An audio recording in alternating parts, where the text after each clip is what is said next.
السلام علیکم، کیسے ہیں آپ؟ امید ہے کہ بالکل ٹھیک ہوں گے۔ ہر معاشرے کی کچھ نہ کچھ نارمز ہوتی ہیں جو اس علاقے کے اندر بنا بتائے، بنا کہے، بنا پڑھے اس علاقے کے اندر رائج ہوتی ہیں، اور انہی چیزوں کے اندر وفات سے متعلق ایک معاملہ ہے کہ ہمارے ہاں اگر کوئی رشتہ دار بھی نہ ہو اور ساتھ پڑوس میں ڈیتھ ہو جاتی ہے تو اس ڈیتھ کے حوالے سے ساتھ والا گھر جو ہے وہ آفر کرتا ہے کہ آپ کو اگر کھانے پکانے کا مسئلہ ہے تو آپ ہمارے گھر سے جو ہے وہ آپ کے لیے کھانا پینا جائے گا 3 دن، زیادہ دن، اور مختلف علاقوں میں مختلف معاملات ہوتے ہیں یہ۔ اور ساتھ میں یہ بھی ہوتا ہے کہ اس کے غم کے اندر برابر کا شریک ہوا جاتا ہے، اس کے ساتھ کندھے سے کندھا ملا کر کھڑا ہوا جاتا ہے اس وقت، چاہے عام دنوں کے اندر اس شخص سے آپ کی کوئی سلام دعا بھی نہ ہو، لیکن وہ آپ کا پڑوسی ہے، وہ آپ کے ساتھ رہنے والا ہے، تو اس کے حوالے سے وہ اپنے کام و کاروبار سے بھی چھٹی کرے گا اور اس کو کافی فیسلٹیز بھی پرووائڈ کرے گا کہ وہ اپنے غم سے باہر جب تک نہیں نکلتا۔ ایسے ہی معاملہ نارملی آپ اپنے گرد و نواح میں دیکھتے ہوں گے، ماں سوائے ان علاقوں کے جو اب بہت زیادہ انڈسٹریلائزیشن کی وجہ سے ماڈرن اس میں جا رہے ہیں، نارمز میں، وہاں پہ یہ معاملات بہت کم ہوتے جا رہے ہیں، لیکن ابھی بھی ہمارا جو پاکستان ہے وہ 75% دیہاتوں پر مشتمل ہے۔ ہمارے 5-6 شہری جو ہیں وہ بڑے شہر ہیں۔ اب یہاں پر معاملات اس طریقے سے نہیں ہوتے، لیکن آج بھی ہمارے 75% کے قریب جو آبادی ہے وہ انہی معاملات، انہی رسم و رواج، انہی کلچرز کے ساتھ زندہ ہے۔ ابھی کل رات جو ہمارا معاملہ ہوا وہ عجیب سا معاملہ ہے کہ ایک آرمی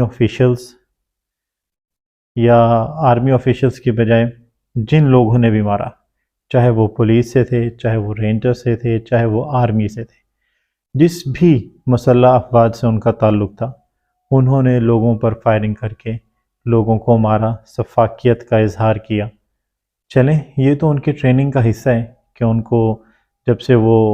جاب کا حصہ بنتا ہے ان کا، تب سے ان کا معاملہ یہی ہے کہ انہوں نے لوگوں کو مارنا ہوتا ہے، لوگوں کو قتل کرنا ہوتا ہے، یہ ان کی اسپیشل ٹریننگز ہیں۔ ہم اگر کسی لہجے میں کسی جگہ پر یہ سوچیں کہ شاید ان کو نہیں پتہ لگا، انہوں نے آرڈرز مان لیے، وہ آرڈر کے غلام لوگ ہیں، جیسا آرڈر ان کو ملتا ہے وہ ان کو کرنا پڑتا ہے، تو ہم اس بات کو بھی تسلیم کر لیں۔ مگر اس تسلیم شدہ بات کے بعد ہمارے جو علاقوں کی نارمز تھیں، ہمارے علاقوں کی جو روایات تھیں کہ وہ کسی کی فوتگی پر جو ساتھ دیا کرتے تھے، آج اس حد تک گر چکے ہیں کہ اب ان کو دوسرے کی موت پر خوشی آ رہی ہے۔ ہم شیعہ حضرات کے محفلوں میں جب جاتے تھے تو سنتے تھے کہ جب حضرت امام حسین کو شہید کیا گیا تو وہ لوگ جشن منا رہے تھے۔ ہم بڑے حیران ہوا کرتے تھے کہ یار، کسی شخص کے قتل پر کیسے جشن منایا جا سکتا ہے؟ شاید آج 33 سال کے بعد وہ نظارہ ہم نے خود دیکھا کہ ہمارے جو اپنے بھائی ہیں، ہمارے اپنے لوگ ہیں، ہمارے گرد و نواح میں رہتے ہیں، ہمارے رشتہ دار ہیں، ہمارے ہی چچا ہیں، ہمارے ہی مما ہیں، ہمارے ہی پھپھا ہیں، سب رشتے ہمارے ہی ہیں، وہ ہمارے ہی قریبی لوگ ہیں، لیکن یہ ہے کہ وہ آج پرمسرت موقع سمجھ رہے ہیں اس کو، جو لوگوں کی خون ریزی ہوئی ہے، جو لوگوں کا قتل ہوا ہے۔ تو میرے خیال میں اس پولیٹکس نے، اس جمہوریت نے، جس نے ہمارے اخلاقی اقدار کو مزید بلند کرنا تھا، ایٹ لیسٹ پاکستان میں، تو اس نے ہمارے نارمز، ہمارے کلچر کو زندہ دفن کرتے ہوئے فتح کا جشن منانے کے لیے لوگوں کو منا لیا ہے کہ اپنے اپوننٹ کو ہرا دینا،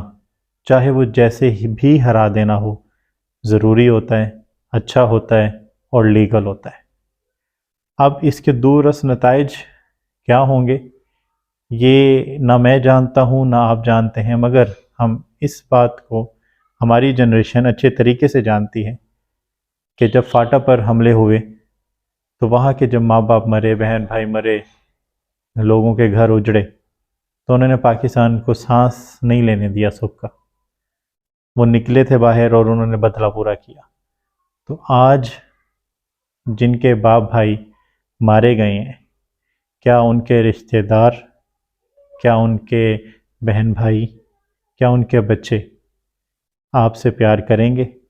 آپ کو عزت دیں گے؟ کبھی ایسا نہیں ہوگا۔ اس کے بدلے وہ آپ سے بدلہ لیں گے اور کوشش کریں گے کہ جب موقع ملے آپ کو ختم کریں، اور اس کے دور رس نتائج ایسے ہی ہوں گے۔ جزاک اللہ۔